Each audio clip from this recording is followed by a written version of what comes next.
तेरे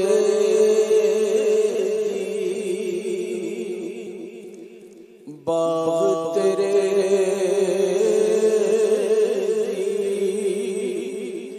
राखी कर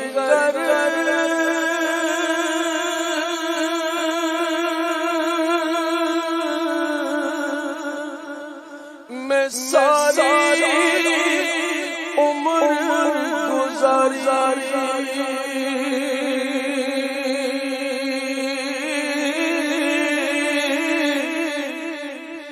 जदों फल पकड़ के आया ले गए हो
अपने माँ बाप को राजी कर लीजिए, माँ से वालिद से माफी मांग लीजिए, देर ना करना, उन्हें राजी कर लेना। वो राजी हो गए, रब भी राजी हो।